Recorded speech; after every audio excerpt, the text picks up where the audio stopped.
Hi, we are Team Singapore and we're going to mention about the Thai protests between the reds and yellow in this video. No phone and no sleeping. Enjoy the video.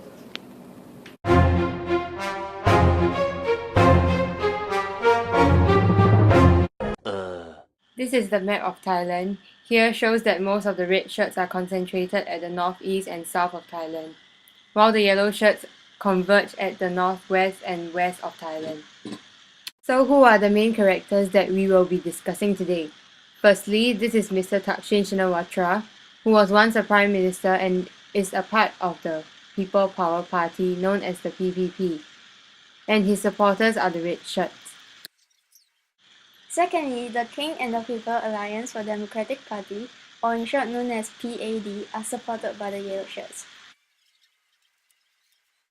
The red shirts wants Mr. Thaksin to return to Thailand and rule the politics despite being expelled out of the country for being corrupted. Whereas the yellow shirts wanted Mr. Thaksin to remain expelled out of the country. Hence, they both have created conflict in Thailand, and this has always been a major political issue. Hey, Louis. Hello. Hey, man. Sit. What are you doing? See.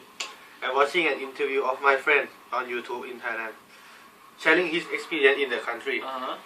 The different protests between the red and yellow shirts. Wow, it looks very interesting. Can I take a look? Yeah, can see. Good morning, everyone. Today we have Mr. Sitinat having an interview with him. Thank you for coming. So, Mr. Sitinat, what and why does the yellow shirt protest in Thailand today?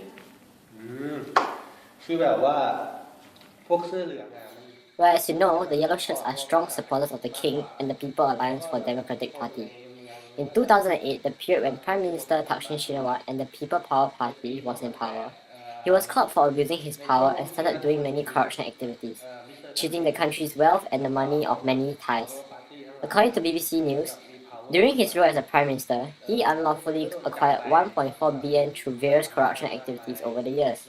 Furthermore, BBC News stated that Thai Supreme Court sentenced former fugitive PM Thaksin Shinawatra to a 2-year jail period when they found him guilty of corruption over a land deal.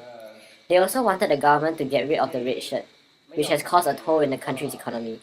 In 2008, the Yellow Shirt group decided to topple the government down because of their misuse of power and corruption by holding a protest at the international airport of Thailand, which disrupted travellers from leaving the country and entering the country, hence allowing Mr. Abhisit from the PAD party to be the new Prime Minister of Thailand.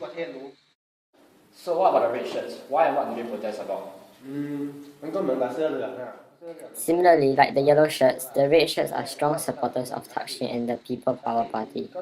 The red shows their support because of Mr. Thaksin's never-ending help. According to BBC News, rural farmers, the poor, and urban working-class citizens respected him because of the policies that he introduced to the country that has benefited them greatly. For example, funding for healthcare and education. According to BBC News, they protested against the PAD party when Mr. Abhisit was in power, requesting for early elections and the release of jailed protesters. In addition, Hub Pages stated that the red shirts also wanted the government to allow Mr. Thaksin to return from exile. In 2009, an ASEAN-China summit meeting was held in Thailand, and despite the tight security around the building, the red shirts still took the opportunity to stage a protest. According to Window of China, the meeting was postponed because of the red shirts protesting outside and at the same time blocking the main roads of the building. So, can I ask, have you ever experienced being attacked by any of the groups? And who do you support? เราสนับสนุนเสื้อเหลือง Indeed, I have. There was once when I was walking in the city area and I happened to wear a yellow shirt, and there was a group of red shirt protesters walking around the area. I was so afraid they might attack me, so I immediately ran into a nearby shop to purchase a new t-shirt. It was such a frightening moment. Honestly, I am neutral. I do not support any of the shirts. I'm glad that you were safe after that incident with the red shirt. Thank you for this interview, Mr. Sitinat. Few inches later. I was like to ask you. So what do you want to ask me? I just went to Louis' room and then after that I just watched Thailand protest and it's like troubling me. So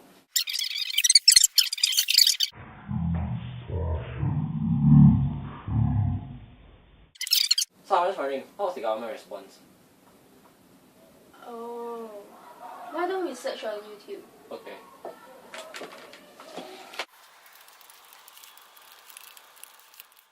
The divided loyalty among the Thais started ever since Thaksin Shinawatra was kicked out of the country due to corruption, which then triggered the protest. The red shirts gathered in Bangkok and was determined to get rid of PM Abbasid Venjajiva, who gained power in December 2008. Based on the telegraph, the red shirts had also carried out extreme measures such as pouring containers of their own blood under the gates of the government house and the Prime Minister's residential area. Abbasid had tried to negotiate with the red shirts leader, however they failed to reach an agreement. According to CNN, the government announced a state of emergency in Bangkok area on April 7, which implemented a decree that bans the gathering of more than 5 people at any location. The police also urged protesters that gathered in a camp in historic area of Bangkok. The clashes between the troops and the red shirts resulted to 25 casualties and more than 800 injuries, which happened on 10th of April. On April 30, conflicts and clashes also happened on a highway between the troops and red shirts, where the troops tried to block their effort to take the demonstrations into the suburbs.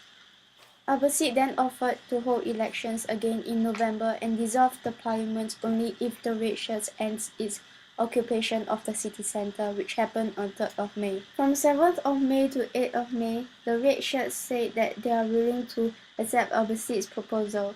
However, they will not put their protest to an end unless a top government official faces criminal charges.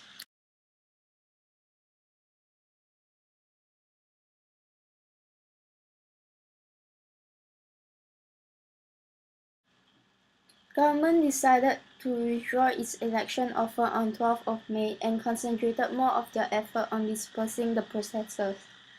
This includes cutting off their supplies of water, food and electricity to the protest zone. In order for the government to control the protesters, armed vehicles and the use of military power was used as a crackdown. Moreover, besides offering an early election, the Prime Minister also brought up a plan known as the Reconciliation Roadmap, which was accepted by the red shirts as well. But negotiations foundered over demands from the Red that Thailand's Deputy Prime Minister to be arrested for ordering troops against protesters on 10th of April, where 25 people were killed. According to The Guardian, leader Viram Muskikapong announced Red Shirts leader unanimously agreed to join and welcomed the reconciliation roadmap proposed by the Prime Minister to prevent further loss of life. In addition, Abbasid had also made several television appearances stating that he wanted to bring peace back to the country. However, it was the red shirts who refused to give in. According to The Guardian, the Prime Minister made his offer on every channel telling the nation that he is confident and will bring peace to the country.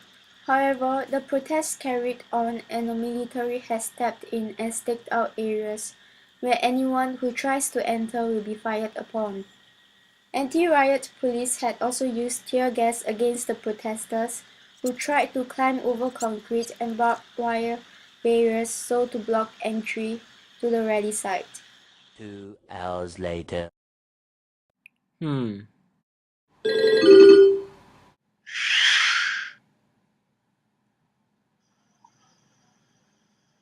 Hi Douglas. Hi. Hello Douglas. You alright? No, I'm fine. Why you look so troubled? Are you troubling over the Thailand protest matter? Yeah, I'm still troubling over that stupid matter. I'm just wondering wondering if the human rights of the Thai protesters have been violated. You know? Oh, I see. I think the government, the human rights have not been violated. They just used extreme measures when the protest goes off hand. However, the mainly injured were the rape protestants, as they were too violent and aggressive.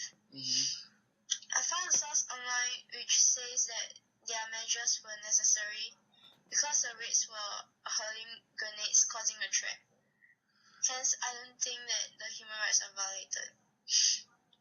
But I watched a video on YouTube. It mentioned that Thaksin, as the government of Thailand, he did not provide the people with their basic human rights. Like the protest conducted by the Thais has caused many casualties. But if Thaksin were to provide the people with human rights, the red shirts wouldn't even resort to such measures. So I think the red shirts were just trying to get the government's attention. It might be true that they want to gain attention, but it's the government's responsibility to maintain social order and make sure they do not lose their power and authority. I once subscribed to a Thai local channel, and it was stated in the news that when the rape protest goes out of hand, the military had to use tear gas only because the protesters were blocking the police and did not comply to the security measures which the government put in place. This was spoken by a police spokesman, so I think it's reliable. Alright, the raids might have gone too far, but the yellow shirts have done nothing but protesting. Like, all they want was just peace and no corruption in the country. And then, that's why they protest. They just wanted corrupted government officials to step down.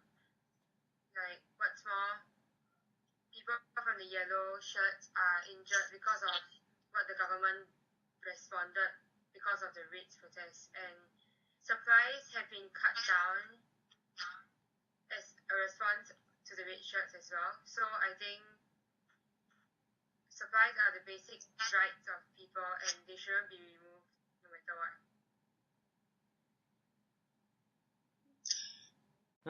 Now everything makes sense now. So, who do you side? I think I will side Cyan because to me I feel that the government has violated human rights of the protesters. As Cyan mentioned earlier on, the government did cut the supplies, and I think this is really unacceptable because this country belongs to the people and not the government, and the government should be having the full responsibility of the people's well-being. Wait, what about the social media that the Thai protesters use? Do they use social media for their protests? Oh, I know. I once did it for my project and I'll send you a video of it. Okay. Yeah. Alright, then that's it. Thank you. Bye. Bye. Bye-bye.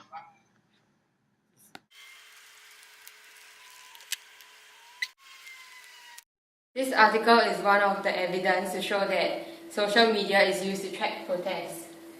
Like, this is Google Map, and like these are areas where the protests occur or danger. So, according to CNN Travel, which is here,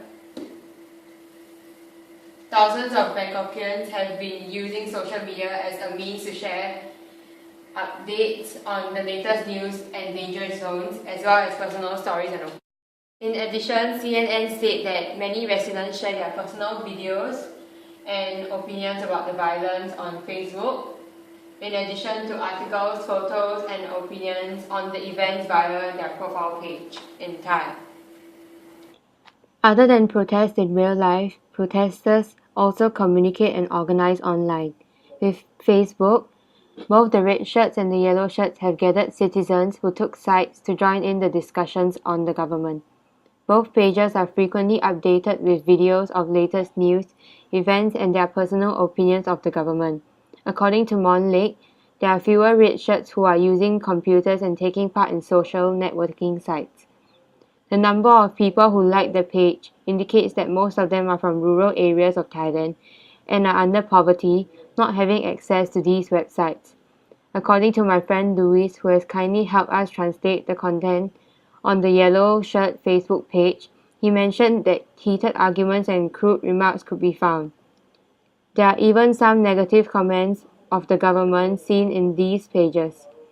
The likes of the page show that most of the yellow shirts are found in city, as they have more opportunity to use computers and social media sites. In addition, Louis mentioned that the protesters on this page are not afraid of keeping their comments about the government, despite knowing that there might be a possibility that the government monitor their internet websites.